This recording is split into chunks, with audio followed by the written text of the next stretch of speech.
नमस्कार दोस्तों, कैसे हैं आप लोग। उम्मीद करता हूं सभी लोग स्वस्थ होंगे और मस्त होंगे। स्वागत है आपका गौतम सीटेट क्लासेस में। तो चलिए मित्रों, आज की क्लास स्टार्ट करते हैं। तो भाई आज की हमारी जो क्लास होगी वो होगी सीडी एंड पैडा की क्वेश्चन नंबर 76 से लेके 90 तक। अच्छा, ये सीडी और पैडा की 6th क्लास है। जो लोग भी मेरा ये वीडियो पहली बार देख रहे हैं, मैं उनसे रिक्वेस्ट करूँगा कि मेरे जो भी वीडियो देखें, आपको अगर सीटेट की बहुत बेहतरीन तैयारी करनी है तो सारे जो वीडियो है ना वो सीरियल में देखें। सीरियल में देखने का मतलब है कि पहले आप क्लास 1 देखें, फिर 2, फिर 3, फिर 4, ऐसे ही आगे बढ़ते जाएं। क्योंकि अगर आप ऐसे देखेंगे तो आपको ना ये जो चीज़ें मैंने लिख रखी हैं, जो बेस्ट ट्रिक्स बता रखी हैं, जो कि नेगेटिव और पॉजिटिव जो कि मेरी ट्रिक्स हैं, ये ट्रिक्स आपको क्या करवाएंगी, ये ट्रिक्स आपको सीटेट क्रैक करवाएंगी। तो इसलिए इनको आपको समझना बहुत ज़रूरी है। बिल्कुल ही नया कॉन्सेप्ट है और बहुत बेहतर तरीके से आप सीटेट की तैयारी करोगे। और ये मान के चलो, आपकी जो सीडी का 90 मार्क्स का पोर्शन है, सीडी और पैडा का, इसमें से आपके 85 कहीं नहीं गए, 100% आएंगे। चलिए आज का पहला क्वेश्चन देखते हैं। वे विधियां जिनके प्रयोग में विद्यार्थियों की स्वपहल व प्रयास शामिल होते हैं, निम्न में किसका उदाहरण है। यानी देखो, विद्यार्थी स्वयं ही पहल करेगा, खुद पहल करेगा, तो वो विधि कैसी होगी, वो विधि पॉजिटिव विधि होगी। तो क्या पूछ रहा है, पॉजिटिव। देखो सीटेट के क्वेश्चन में दो ही चीज़ें पूछेगा वो, किस कौन से वाले पोर्शन में, सीडी और पैडा में। दो चीज़ें पूछता है वो, एक तो आपका पूछेगा पॉजिटिव और दूसरा पूछेगा नेगेटिव। अब नेगेटिव पॉजिटिव आपको मिलेंगे कैसे, दिखाई कैसे देंगे, इसके लिए आपको मेरी बताई हुई बातों को थोड़ा ध्यान से समझना पड़ेगा। आपको नेगेटिव पॉजिटिव अगर आप प्रैक्टिस कर लोगे, मैं ज़्यादा नहीं कहता हूँ, सिर्फ आप एक हफ्ते मेरे चैनल पर रहो, 7 दिन तक बस, और मेरी क्लासों को देखो, और इसके बाद कोई सा भी सीटेट का पेपर उठा लेना और उसको सॉल्व करके देख लेना। अगर आपको तसल्ली हो जाए कि हाँ, इस चैनल पे जो चीज़ बताई जा रही है वो बिल्कुल जेन्युइन है, बिल्कुल बढ़िया है, बिल्कुल आंसर को फाइंड करने में हमारी मदद करती है, तो आप चैनल पर रहिए। अदरवाइज़ यूट्यूब पर बहुत सारे चैनल हैं, आप कहीं से भी तैयारी कर सकते हैं। चलिए आज का पहला क्वेश्चन, और 76 क्वेश्चन उन बच्चों के लिए जिनके पास PDF है, तो वो अपनी PDF निकाल लो, और जो जो चीज़ें मैं वर्बली बताता हूँ उनको ज़रूर लिख लिया करो, क्योंकि वही आपकी थ्योरी से ज़्यादा थ्योरी सीटेट में आएगी नहीं। वे विधियां जिनके प्रयोग में विद्यार्थी की स्वपहल व प्रयास शामिल हैं, निम्न में से किसका उदाहरण है। तो जब बच्चा खुद ही प्रयास कर रहा है, खुद ही सीख रहा है, तो इसका मतलब पॉजिटिव वाली विधि पूछी गई है। चलिए, परंपरागत विधि कहीं भी आए नेगेटिव करना। देखो, जो जिस ये मैं डंडा लगाता हूँ ये नेगेटिव का डंडा है, और जहाँ राउंड करूँगा वो पॉजिटिव होगा। परंपरागत विधि का मतलब क्या है, परंपरागत विधि का मतलब है कि जो विधियां पहले से चली आ रही हैं। जैसे एक विधि का मैं उदाहरण दूं, तू पढ़ मेथड। तू पढ़ मेथड में क्या होता था, बच्चे को खड़ा कर देते थे, बोलते थे भाई चल तू पढ़। तो ये इस तरह की परंपरागत विधियां थी। तो ये जो परंपरागत विधि है नेगेटिव है, क्योंकि इन्होंने काम नहीं किया है परंपरागत विधियों ने, इसीलिए हमने नई विधियों की खोज की, नए तरीके से बच्चों को सिखा रहे हैं। निगमन विधि, अच्छा निगमन विधि प्राइमरी में नेगेटिव है, प्राइमरी में नेगेटिव रहेगी, क्योंकि निगमन विधि में क्या होता है कि पहले आप नियम बताओगे बच्चे को और फिर उदाहरण की तरफ जाओगे। तो भाई बच्चा नियम जो है ना वो सीखना नहीं चाहता है, क्योंकि आपके पास जो बच्चा है वो 5 से 10 या 12 साल तक का बच्चा है, उसे नियम समझ में नहीं आता है। उसे तो वो चीज़ें समझ में आती हैं जो उसके सामने हैं, जो मूर्त चीज़ें हैं वो समझ में आएंगी। और मूर्त चीज़ें क्या हैं, मूर्त चीज़ों से आप उसको बच्चे को उदाहरण दो, धीरे धीरे वो नियम खुद बना लेगा। आप पहले से नियम मत बताओ। अगर कहीं नियम आता है या निगमन विधि आती है, आप उसको नेगेटिव करेंगे। अच्छा, ये तो कोई विधि है ही नहीं, तो इसको तो छोड़ ही दो।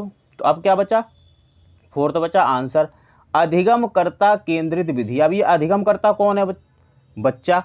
और जो सीटेट का सिलेबस है वो सारा का सारा बच्चे के आसपास घूमता है, इसलिए आपको जिस भी क्वेश्चन का आंसर देना है, अपने आप अपनी जो आपकी सोच है उस सोच को आप बच्चे की सोच तक ले जाओ, तब जाके आप इसको आंसर कर पाओगे।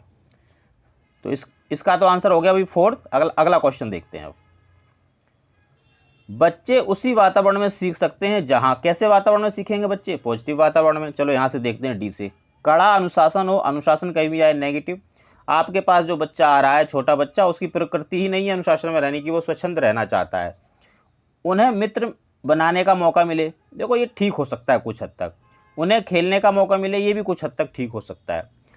उनके अनुभवों एवं भावनाओं को उचित स्थान मिले। देखो अनुभव जो शब्द है ना, ये शब्द पॉजिटिव है आपका। अब आप सोचोगे कि सर ने तो कह दिया कि ये भी ठीक है, ये भी ठीक है, ये भी ठीक है, अब हम आंसर किससे करें। तो भाई जब आप ऐसे फंस जाओ तो सबसे पहले आपको क्या करना है, आपको विस्तार देखना है। अच्छा, विस्तार जैसी कोई बात इस क्वेश्चन में हो नहीं रही है। दूसरे नंबर पे आप मेरा पॉजिटिव वर्ड देखेंगे, किसमें मिल रहा है, फर्स्ट में मिल रहा है, फर्स्ट को आंसर कर दो। देखो ये नेगेटिव पॉजिटिव कुछ नहीं है, नेगेटिव पॉजिटिव बस ये है कि जो मैंने पढ़ लिया ढंग से उसका आपको एक निचोड़ दे रहा हूँ, और ये फेल नहीं हो सकता कभी। मैं अपने इंस्टीट्यूट पे 100% रिजल्ट देता हूँ इसी नेगेटिव और पॉजिटिव से, और आप भी 100% इसमें सक्सेस करोगे। बस आप समझते जाओ चीज़ों को। सफल समावेशन को निम्नलिखित की आवश्यकता होती है सिवाय। अब जब आए सिवाय तो इसका मतलब आप समझ लो कि वो ऑड मैन आउट निकलवाना चाह रहा है। ऑड मैन आउट का मतलब क्या हुआ कि इसमें 3 एक जैसे हैं और 1 अलग है। तो अब वो कैसे निकालेंगे भाई, उसको निकालने का भी वो भी नेगेटिव पॉजिटिव से निकल जाएंगे, कोई प्रॉब्लम नहीं है। चलिए देखते हैं। देखिए सफल समावेशन, समावेशन का मतलब होता है इंक्लूजन, इंक्लूड करना। तो अभिभावकों की भागीदारी, हाँ ये ठीक हो सकता है। क्षमता संवर्धन यानी कि बच्चे की क्षमताओं में वृद्धि करना, ये भी ठीक हो सकता है। संवेदनशील बना, देखो ये तो शब्द ही देखने में लग रहा है पॉजिटिव की, संवेदना होनी चाहिए, बच्चे में भी होनी चाहिए, बड़ों में भी होनी चाहिए, टीचर में, सब में होनी चाहिए। ये पृथक का मतलब होता है अलग करना, और मैंने बताया कि जो अलग शब्द है ये नेगेटिव है। और समावेशन मिलाना, पृथकरण अलग करना, तो ये तो बिल्कुल अपोजिट हो गया। तो अपोजिट को ये पूछ रहा है, ऑड मैन आउट करना है, यही आंसर रहेगा। 79 देखेंगे, निम्नलिखित में से कौन सी विशेषता समस्या समाधान उपागम का विशेष चिन्ह है। यानी कि वो ये पूछ रहा है कि ऐसी कौन सी चीज़ जो समस्या समाधान में होती है। तो संभवतः वो पॉजिटिव पूछ रहा है। जो चीज़ होती है वो पॉजिटिव है, जो नहीं होती वो नेगेटिव है, ये भी ध्यान रखना। चलिए पहला देखेंगे, सही उत्तर प्राप्त करने का सामान्यतः एक उपागम होता है। उपागम का मतलब मेथड, एक उपागम होता है। ऐसा तो नहीं है भी मान लिया आपके सामने कोई समस्या दे रखी है तो उसको, उस समस्या को समाधान करने के लिए बहुत सारे मेथड हो सकते हैं, जरूरी नहीं है कि एक ही मेथड से सॉल्व करो। अब यहाँ जो ये एक आया है इसने हमें बाउंड कर दिया, इसलिए ये नेगेटिव है। ऐसा कोई भी सेंटेंस जिसमें 1 2 3 4 ये इन पर टिका हुआ हो, यानी कि इसमें जो मूल भावना है ये 1 2 3 4 की है, वो नेगेटिव रहेगा, हमेशा ध्यान रखना। दूसरा देखेंगे, समस्या केवल एक सिद्धांत या प्रकरण पर आधारित होती है। केवल, मात्र, ही, सिर्फ, एकमात्र, कहीं भी आ जाए नेगेटिव। क्यों? क्योंकि आपको बाउंड कर देते हैं।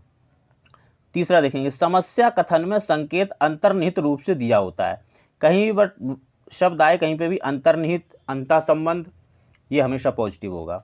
समस्या मौलिक होती है, चलो ये तो ना मुझे नेगेटिव लग रहा है ना पॉजिटिव, तो इसको होल्ड पे कर देते हैं। अब देखिए, negative negative positive hold, answer क्या पूछ रहा था, पॉजिटिव, तो कर दो। इसको समझ भी लो, समस्या कथन में संकेत अंतर्निहित होता है। इसका मतलब हुआ कि जैसे आप कोई समस्या देते हैं, मान लो आपको समस्या दी कि राम की उम्र उसके पापा से आधी है, तो ये कहीं ना कहीं उसमें अंतर्निहित दे दिया ना समस्या का जो कथन। अब आप खुद समझ लो कि अगर बाप की उम्र 40 तो लड़के की 50 है, तो ये उसके अंदर इंक्लूड होता है। अब ये तो है थ्योरी, अब थ्योरी को आपको नहीं समझना है तो सीधा नेगेटिव पॉजिटिव से देखो, negative negative hold, positive positive, answer कर दो। अगला क्वेश्चन देखो, नर्सरी कक्षा से शुरुआत करने के लिए कौन सी विषय वस्तु सबसे अच्छी है। देखिए पहले के वीडियो में भी मैंने बताया था, जब कभी ऐसा है कि शुरुआत कहाँ से करें, तो हम कहाँ से शुरू करेंगे, इसको लिख लो, माता पिता, माता पिता लिख लो, इसमें तो इतना नहीं लिख पाता हूँ मैं। माता पिता, दूसरे नंबर पे परिवार, तीसरे पे पड़ोस, चौथे पे विद्यालय खेल का मैदान, और 5वें पे समाज। अगर वो पूछे कि शुरुआत कहाँ से करें तो यहाँ से चलना, माता पिता से। और अगर वो पूछे कि सबसे ज़्यादा विस्तार कहाँ है, सबसे ज़्यादा बच्चा कहाँ सीखेगा, तो आप चलना इधर से। अगर अब यहाँ पे क्या पूछा उसने, शुरुआत, तो हम यहाँ से चलेंगे। पहले देखेंगे माता पिता है, नहीं है माता पिता। दूसरे नंबर पे परिवार, परिवार है, आंसर कर दो। अगर परिवार नहीं होता तो इसके बाद पड़ोस, तो इसको आंसर करते। और अगर वो पूछता कि सबसे ज़्यादा संभावना कहाँ है विकास की, तो फिर हम इधर से चलते, समाज। अगर समाज नहीं मिलता तो फिर कहाँ, खेल का मैदान, स्कूल, स्कूल भी नहीं मिलता तो क्या, पड़ोस, पड़ोस नहीं मिलता तो परिवार। ऐसे करके ये एक क्रम है, माता पिता, परिवार, पड़ोस, विद्यालय, खेल का मैदान, समुदाय या समाज। तो उस हिसाब से आप उसको आंसर कर देना।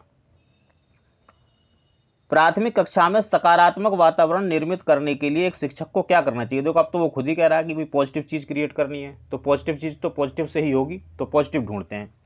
समूह गतिविधियों के दौरान समाज मिति के आधार पर उन्हें अपने समूह बनाने की अनुमति देनी चाहिए। समाज मिति वर्ड कहीं भी आए नेगेटिव करना। समाज मिति का मतलब होता है कि बच्चा जिस समाज से आ रहा है, मान लो आपकी क्लास में जो बच्चे बैठे हुए हैं वो अलग अलग समाज से आएंगे। मान लो कोई मुस्लिम समाज से आ रहा है, कोई हिंदू समाज से आ रहा है, कोई क्रिश्चियन समाज से आ रहा है, कोई अनुसूचित जाति समाज से आ रहा है, तो उनकी समाज के हिसाब से ग्रुप बना देना, ऐसा बिल्कुल भी मत करना, ये बिल्कुल नेगेटिव होता है। अगर आपने ऐसा किया तो नौकरी भी जा सकती है आपकी, तो समाज में थी नेगेटिव। दूसरा देखेंगे, सकारात्मक अंत वाली कहानियां सुनानी चाहिए। अगर कहानी या कविता कहीं पे भी अकेली आए तो उसको नेगेटिव कर देना। अगर दोनों साथ साथ आए तो वो पॉजिटिव होती हैं, बट जनरली क्या होता है कि उससे बेटर ऑप्शन आपको वहाँ पे मिलेगा। तीसरा, सुबह प्रत्येक बच्चे को अभिवादन करना चाहिए, यानी कि प्रत्येक बच्चा अभिवादन करे आपको, good morning sir, good morning madam. इससे क्या होगा, इससे सकारात्मक वातावरण बनेगा। तो पता नहीं है तो ये होल्ड वाला है, इसको छोड़ दो। विभेद नहीं करना चाहिए, टीचर को विभेद नहीं करना चाहिए, प्रत्येक बच्चे के लिए समान लक्ष्य सुनिश्चित करने चाहिए। यानी कि जितने भी स्कूल के अंदर बच्चे हैं उनके लिए ऐसा नहीं करना चाहिए कि भाई ये तो जो है गरीब है तो इसके लिए अलग लक्ष्य बना दो, ये अमीर है इसको बहुत अच्छे से पढ़ाओ, ये नहीं करना चाहिए। विभेद नहीं करना है विद्यालय को।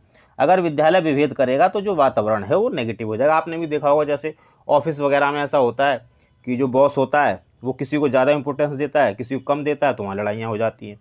तो ऐसा स्कूल में भी हो सकता है। इसलिए हमें क्या करना है, विभेद नहीं करना है बच्चों के बीच। सबको हमें, सब बच्चे हमारे अपने बच्चों की तरह होते हैं और अपने बच्चों की तरह ही लेके उनको पढ़ाना है हमें। आंसर ये करेंगे।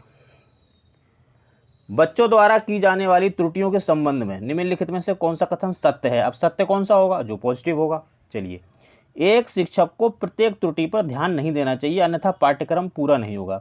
देखो, कहीं पे भी इस तरह की बात आए कि पाठ्यक्रम को पूरा करवाया जा रहा है या सिलेबस को पूरा करवाया जा रहा है या तुम्हारा जो पाठ योजना उसको पूरा करवाया जा रहा है, वो हमेशा नेगेटिव होगा। क्यों होगा, क्योंकि हमारा जो मकसद है वो पाठ्यक्रम को पूरा करना नहीं है। हमारा मकसद है कि बच्चों को हम कुछ क्रिएटिव चीज़ दे सकें, वो कुछ सीख सके। ये नहीं कि टीचर ने अपना, हाँ जी मेरा तो सारा सिलेबस हो गया, अब मैं क्या करूँ क्लास में जाके, बच्चे लड़ रहे हैं तो लड़ने दो, ये नहीं होना चाहिए।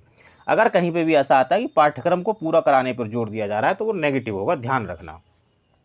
प्रत्येक त्रुटि को सुधारने में बहुत अधिक समय लगेगा तथा यह शिक्षक के लिए थकाने वाला होगा।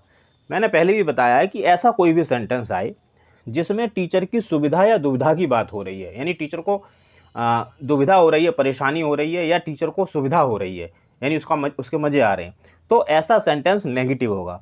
क्यों, क्योंकि जो सीटेट का जो सिलेबस है वो सब बच्चे के आसपास घूमता है, उससे टीचर का कोई लेना देना नहीं। टीचर के बारे में आप तभी सोचेंगे जब क्वेश्चन टीचर का आए, तो भाई ये भी नेगेटिव हो गया। देखो, जो ये डंडा लगा देता हूँ नेगेटिव का ही है। तीसरा देखेंगे, स्वयं बच्चों द्वारा त्रुटियों को सुधारा जा सकता है, इसलिए शिक्षक को उन्हें तुरंत ही नहीं सुधारना चाहिए। अब देखो, वैसे तो जो ये सेंटेंस है ना ये ठीक हो सकता था, लेकिन इसमें एक बहुत छोटा सा नेगेटिव घुस गया। कौन सा, ही।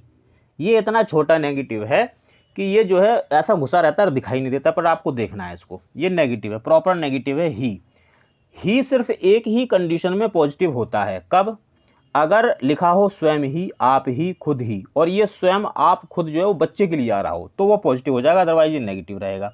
तो देखो भाई, ये भी नेगेटिव, ये भी नेगेटिव, ये भी नेगेटिव, तो आंसर तो यही होगा। बाकी पढ़ेंगे हम इसको भी।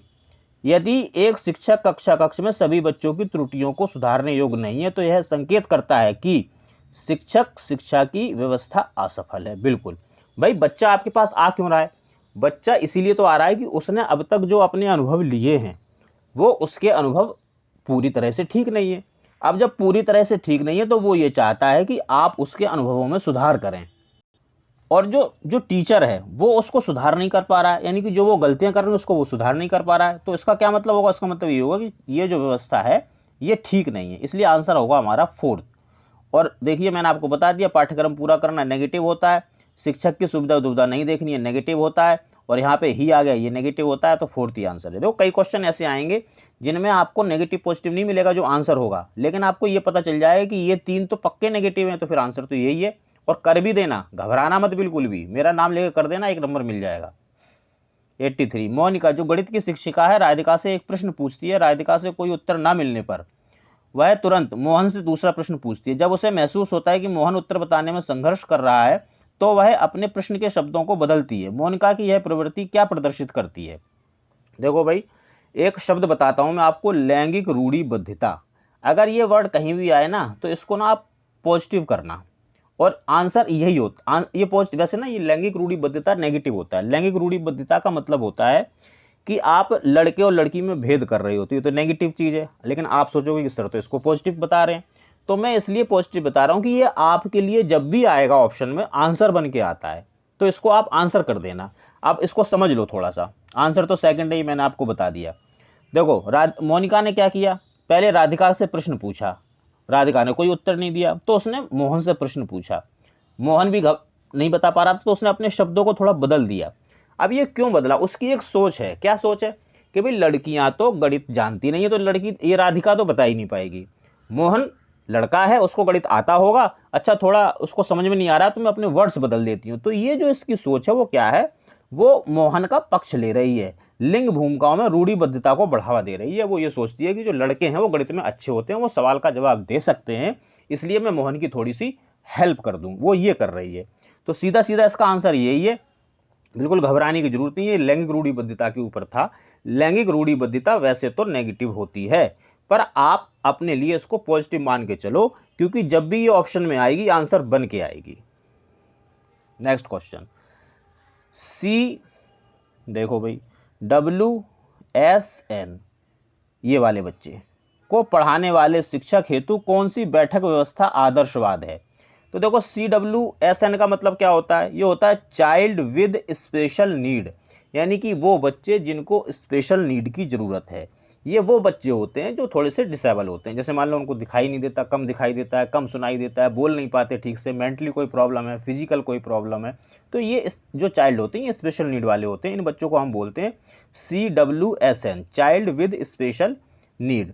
तो हम इन बच्चों को किस तरह से बिठाएं, देखो पहला क्या है, गोलाकार ऐसे बिठा दो बच्चे को, दूसरा है यूकार, तीसरा है ये दोनों, चौथा है पंक्तिवार। पंक्ति का मतलब एक बच्चा यहाँ बैठा, एक यहाँ बैठा, एक यहाँ बैठा, एक यहाँ बैठा, एक यहाँ बैठा, एक यहाँ बैठा, और जो टीचर साहब हैं वो यहाँ बैठे हैं। इसमें टीचर साहब यहाँ बैठे हैं और यहाँ बैठे हैं। अब आप खुद देख लो कौन सी इन बच्चों के लिए ठीक रहेगी। देखो क्योंकि ये बच्चे स्पेशल नीड की इन्हें जरूरत है, तो ये जो गोलाकार व्यवस्था है ये बेस्ट होती है। इसमें क्या होता है कि इसमें टीचर बीच में बैठा होता है, सब बच्चों पर नज़र रहती है। ये यू जो है ये भी अच्छी है, क्यों, क्योंकि टीचर यहाँ बैठा है, वो यहाँ से लेके यहाँ तक हर बच्चों को देख सकता है, उसको अटेंड कर सकता है। लेकिन जो ये पंक्तिवार है, टीचर यहाँ बैठा, हो सकता है उसको इस बच्चे का पता ही ना चले, दिखाई ना दे ये बच्चा, या ये जो बच्चा है इसको टीचर की आवाज़ ही सुनाई नहीं दे रही है, तो ये नहीं होना चाहिए, ये दोनों होनी चाहिए। तो आंसर करेंगे हम थर्ड। नेक्स्ट देखेंगे, एक सशक्त विद्यालय अपने शिक्षकों में निम्नलिखित योग्यताओं में से किसे सर्वाधिक बढ़ावा देगा। तो भाई पॉजिटिव चीज को देगा। अब आपको ये ध्यान रखना है कि यहाँ पे टीचर की बात हो रही है। जब टीचर की बात हो तो आप अपनी बुद्धि का प्रयोग करो, फिर मेरी बुद्धि का मत प्रयोग करो, फिर जो आप में अपना ज्ञान है उस हिसाब से आप सोचो। लेकिन नेगेटिव और पॉजिटिव इतना बढ़िया मेरा कॉन्सेप्ट है कि आपको यहाँ पे भी देखना, नेगेटिव पॉजिटिव से आंसर तक पहुँचा दूंगा। अनुशासित स्वभाव, अब अगर टीचर का स्वभाव अनुशासित होगा तो वो अनुशासन लगाएगा, अनुशासन तो नेगेटिव होती है। परीक्षा नेगेटिव होती है। अगर टीचर की प्रवृत्ति है परीक्षण करने की, तो परीक्षा लेता रहेगा बच्चे की, तो नेगेटिव हो गया। स्मृति, याद करना, स्मरण करना, प्रत्यस्मरण करना, कंठस्थकरण, कंठस्थीकरण, दोहराना, सुनाना, नेगेटिव होते हैं। आंसर देखो कितना आसान है, इसको समझ भी लो। प्रतिस्पर्धात्मक अभिवृत्ति, इसका मतलब है कि टीचर में आपस में प्रतिस्पर्धा होनी चाहिए, प्रतियोगिता होनी चाहिए। किस बात की, मेरी क्लास के बच्चों का रिजल्ट अच्छा हो, मेरी क्लास का बच्चा गेम्स में अच्छा हो, मेरी क्लास का बच्चा जो है कविता में अच्छा हो। इस तरह की प्रतिस्पर्धा अगर होगी तो जो बच्चे हैं उनका भला होगा। तो ऐसी प्रतिस्पर्धा स्कूल में, तो भाई इसका आंसर हो गया फर्स्ट। चलिए अगला क्वेश्चन, भाषा में अर्थ की सबसे छोटी इकाई क्या है। तो देखो इसको आप लिख लो, भाषा की सबसे छोटी अर्थपूर्ण इकाई रूपिम, भाषा की सबसे छोटी इकाई स्वनिम। ये इसी के दो क्वेश्चन आते हैं, कभी इधर को घूम जाते हैं, कभी उधर को घूम जाते हैं, और ये जो है दो ऑप्शन फालतू के दिए जाते हैं, या तो स्वनिम आंसर होता है या रूपिम होता है। तो उसको आप रट लो, भाषा में अर्थ की सबसे छोटी इकाई यानी कि अर्थपूर्ण सबसे छोटी इकाई रूपिम होती है, और भाषा की सबसे छोटी इकाई जिसका कोई अर्थ नहीं होता, जैसे का, ख, अब इनके कुछ अर्थ थोड़ी हैं, तो ये होते हैं स्वनिम। और रूपिम क्या होते हैं, इसका कुछ अर्थ हो, जैसे छत, अब इसका कुछ अर्थ है, तो ये है आपकी रूपिम। और वो यही कह रहा है कि भाषा की अर्थपूर्ण इकाई सबसे छोटी कौन सी होती है, तो रूपिम आंसर करेंगे। बुद्धि लब्धांक सामान्यता कौन से रूप में शैक्षिक निष्पादन का मतलब होता है रिजल्ट या परफॉर्मेंस, यानी जो शैक्षिक जो रिजल्ट हमारा जो परफॉर्मेंस होती है उससे संबंधित हैं। तो देखो अभी भी जो आपके बुद्धि लब्धांक होते हैं, IQ जो होते हैं, इनका जो प्रयोग होता है ज़्यादातर शैक्षणिक जो क्षेत्र है उनमें होता है और बहुत ज़्यादा होता है, उच्च। अच्छा, इसको याद करने का एक तरीका और है। मैंने जो है एक बुद्धि के सिद्धांत याद करने के लिए एक छोटी सी कहानी बनाई जिसमें लिखा था, एक था विनय, उसका बुद्धि लब्धांक बहुत उच्च था। तो ये वही उच्च है, आप याद कर लो। बुद्धि लब्धांक का क्वेश्चन आए तो वो उच्च से संबंधित है। बाकी भाई अगर आप ये जानना चाहते हो किसने क्या प्रयोग किया, अक्सर आप लोग कंफ्यूज रहते हैं, यार प्याजे ने क्या किया, बुद्धि के आपके सिद्धांत, या थॉर्नडाइक ने क्या किया। ये सारी की सारी यानी कि सीटेट का लगभग आधा सिलेबस जो थ्योरी का है वो आपको याद हो जाएगा। कैसे याद हो जाएगा, मेरे चैनल पे एक प्लेलिस्ट पड़ी हुई है, गौतम्स ट्रिक, आप उसको पढ़ के देख लेना। बहुत बेहतरीन ट्रिक्स हैं उसके अंदर, इतनी अच्छी ट्रिक है कि आपको ये लगा लो कि कम से कम सीटेट का जो सिलेबस आता है उसमें से आधा आपको याद हो जाएगा। इसको जरूर देखना। बुद्धि लब्धांक का जो ज़्यादातर संबंध होता है उच्च रूप से शैक्षणिक निष्पादन के लिए होता है, इसका मतलब ये है। नेक्स्ट क्वेश्चन देखेंगे, बहुबुद्धि सिद्धांत निम्नलिखित निहितार्थ देता है सिवाय। सिवाय का मतलब यानी 3 तो ठीक है और 1 गलत है, तो हम नेगेटिव ढूंढेंगे। चलिए भाई नेगेटिव पे आ जाते हैं,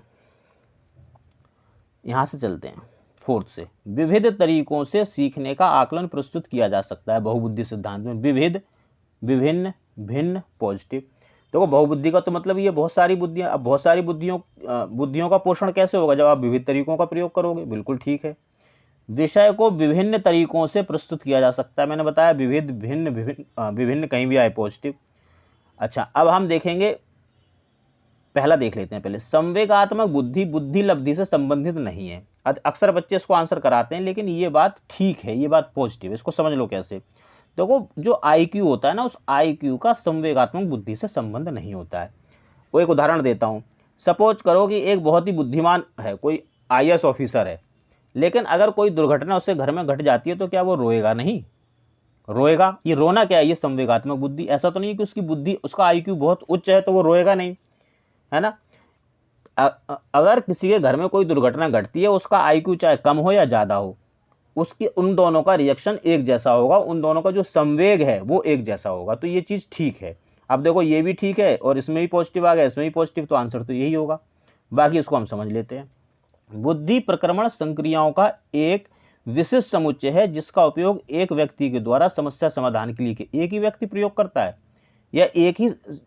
अभी तो वो कह रहा है बहुबुद्धि का सिद्धांत, बहुबुद्धि यानी कि 8 बुद्धियां, और यहाँ कह रहा है कि एक समुच्चय है बस। तो यहाँ पे इसने इसको बाउंड कर दिया, इसलिए ये बात गलत है, ये आंसर होगा। नेक्स्ट क्वेश्चन देखेंगे, सीखने के लिए आकलन निम्नलिखित का ध्यान है सिवाय। सीखने के लिए आकलन ये क्या है? देखिए इसका ना एक अलग वीडियो बनेगा, सीखने के लिए आकलन, सीखने का आकलन, सीखने का स्व आकलन, सीखने के रूप में आकलन। तो उसमें आपको मैं बहुत बेहतरीन तरीके से समझा देता हूँ। फिलहाल अभी आप समझा दूंगा। फिलहाल आप ये देखो, सीखने के लिए आकलन। सीखने के लिए आकलन में क्या होता है कि इसमें टीचर अपनी रणनीति तय करता है। कैसे रणनीति तय करेगा? वो ये सोचता है कि भाई मुझे एक हफ्ते में, एक वीक में बच्चे को क्या करवाना है। सपोज करो कि 2 तक पढ़े या प्लस के क्वेश्चंस करवाने हैं, एडिशन उसको करवाना है बिना हासिल वाला, एक वीक के अंदर। तो अब वो क्या करेगा, अब वो कुछ क्रियाएं बच्चे से करवाएगा, कुछ अपने टीचिंग मेथड्स यूज करेगा, और बीच बीच में वो टेस्ट भी लेता जाएगा कि मेरा जो टीचिंग मेथड है वो ठीक चल रहा है, बच्चा कोई गलती तो नहीं कर रहा है। अगर गलती कर रहा है तो क्यों गलती कर रहा है ना। कहीं ऐसा तो नहीं कि बच्चे में इतनी क्षमता ही नहीं है जो चीज़ मैं सिखाना चाह रहा हूँ। तो ये सब चीज़ें वो टेस्ट करेगा बीच बीच में। इसको बोलते हैं हम सीखने के लिए आकलन। एक उदाहरण से और समझ लो इसका मतलब। सीखने के लिए आकलन क्या होता है, जैसे मान लो हमारे घर पे हमारी जो मम्मी है वो खाना बनाती है। खाना बनाते बनाते वो क्या करती है, बीच में सब्जी को चख लेती है कि भाई नमक, मिर्च, ये सब चीज़ें ठीक है या नहीं है। तो वो ऐसा क्यों कर रही है? वो इसलिए कर रही है कि सब्जी परफेक्ट बने। बीच बीच में वो टेस्ट कर रही है। तो ये होता है सीखने के लिए आकलन। तो वो पूछ रहा है कि इन सीखने के लिए आकलन में एक चीज़ नहीं होती, बाकी 3 हैं। तो देखो, विद्यार्थी की क्षमताएं, बिल्कुल ये हमें टेस्ट करनी पड़ेंगी कि बच्चे में क्षमता है या नहीं है, बिल्कुल ये सीखने के लिए आकलन के अंदर आता है। विद्यार्थियों की अधिगम शैलियाँ, कि बच्चा किस तरह से सीखना पसंद करता है, ये भी हमें टेस्ट करना पड़ेगा। बच्चा कहाँ गलती कर रहा है ये भी टेस्ट करना। लेकिन बच्चे की क्या आवश्यकता है हम ये नहीं देखते सीखने के आकलन में। ये सिर्फ ये टीचर के द्वारा प्रस्तावित होता है। टीचर इसको अपनी रणनीति बनाता टीचर अपने हिसाब से। बच्चे की इसमें आवश्यकता नहीं देखी जाती। टीचर ये देखता है कि बच्चा कैसे सीखेगा, बच्चे की क्षमताएं क्या हैं, बच्चा क्या गलतियां कर रहा है और क्यों कर रहा है, उसकी आवश्यकता नहीं देखी जाती है। तो इसका आंसर ए होगा। एक जुड़वा भाइयों में से एक को सामाजिक आर्थिक रूप से धनाढ्य परिवार द्वारा गोद लिया जाता है, दूसरे को एक निर्धन परिवार द्वारा। 1 वर्ष के बाद उनके बुद्धि लब्धांक यानी कि IQ के बारे में निम्नलिखित में से क्या अवलोकित होने की सर्वाधिक संभावना है। यानी कि 2 बच्चे थे जुड़वा, उसको एक अमीर परिवार ने ले लिया गोद, एक गरीब परिवार ने गोद ले लिया। अब 1 साल बाद देखा तो ये देखना है हमें कि उसका IQ कैसा होगा। देखते हैं भाई। धनी सामाजिक आर्थिक परिवार वाले लड़के की अपेक्षा वर्ड कहीं पे भी आए नेगेटिव करना। निर्धन परिवार वाला लड़का अधिक अंक प्राप्त करेगा, अंक कहीं भी आए नेगेटिव करना। देखो ये नेगेटिव पॉजिटिव कुछ नहीं है, ये वेटेज होता है। मैंने पहले ही बताया कि जो आपको ऑप्शन आएंगे सीटेट में वो 4 ऑप्शन आएंगे, वो 4 में से आपको बेस्ट ऑप्शन देना है। तो जो मेरे ये नेगेटिव पॉजिटिव है ना, ये आपको बेस्ट ऑप्शन तक ले जाएंगे, तो इसको तो छोड़ ही देंगे, ये तो पॉसिबल ही नहीं है। थर्ड देखो, निर्धन परिवार वाले लड़के की अपेक्षा धनी सामाजिक आर्थिक परिवार वाला लड़का अधिक अंक प्राप्त करेगा। जैसे ये नेगेटिव था वैसे ही ये नेगेटिव है, दोनों समान रूप से अंक प्राप्त करेंगे, अंक नेगेटिव। तो देखो मेरे एक ही नेगेटिव से अंक अंक अंक 3 तो नेगेटिव कर दिया, आंसर क्या हो जाएगा सेकंड। ये तो है नेगेटिव पॉजिटिव का तरीका। बाकी समझ लो, सामाजिक आर्थिक स्तर बुद्धि लब्धांक को प्रभावित नहीं करता, ये बात ठीक है। आपने देखा होगा कई बार ऐसा होता है कि रिक्शा चलाने वाला और उसका लड़का IAS, और एक बहुत बड़ा उद्योगपति और उसका लड़का जेल में है। तो जो परिवार की स्थिति है, परिवार की जो आर्थिक स्थिति है, उसका बच्चे की बुद्धि से कोई लेना देना नहीं होता। गरीब परिवार में भी बहुत बुद्धिमान बच्चा पैदा हो सकता है, और अमीर परिवार में सारी सुविधाएं होने के बावजूद भी बच्चा मंदबुद्धि हो सकता है। आप इस चीज़ को ध्यान रखना। तो देखिए दोस्तों, आज की ये क्लास थी, और इस क्लास में हमने 15 क्वेश्चन डिस्कस किए हैं। आप इसी तरह मेरे चैनल के साथ जुड़े रहिए। बाकी आपको क्लास कैसी लगी मुझे ज़रूर बताएं कमेंट करके। PDF या नोट्स वगैरह चाहिए तो आप इस नंबर पर मुझे व्हाट्सअप करें। देखिए, अगर आपके पास नोट्स होंगे तो आपका सबसे बड़ा फ़ायदा ये होगा कि जैसे जैसे मैं चीज़ें बताता हूँ आप वैसे टिक करते जाइए, नेगेटिव को अंडरलाइन करते जाइए, पॉजिटिव को राउंड करते जाइए, और फिर उसको बाद में लिख भी लेना। तो फिर क्या होगा कि आपके नोट्स तैयार हो जाएंगे। इससे ज़्यादा नोट्स की आपको ज़रूरत है नहीं सीटेट में। और मैं आपको 102% गारंटी देता हूं कि अगर आप मेरे बताए हुए तरीके से चलोगे तो सीटेट में 110 प्लस करोगे, इससे कम नहीं करोगे। मेरे बहुत बच्चों के आते हैं ऐसे। तो चलिए दोस्तों, आज की क्लास को हम यहीं ख़त्म करेंगे। भाई सब्सक्राइब करो चैनल को, लाइक भी करो, कमेंट करोगे तो मुझे पता चलेगा ना कैसी लग रही है क्लास। ज़रूर करो कमेंट, शेयर करो और लोगों का भी भला करो। मिलते हैं दोस्तों जल्दी ही अगली क्लास में। जय हिंद, जय शिक्षक।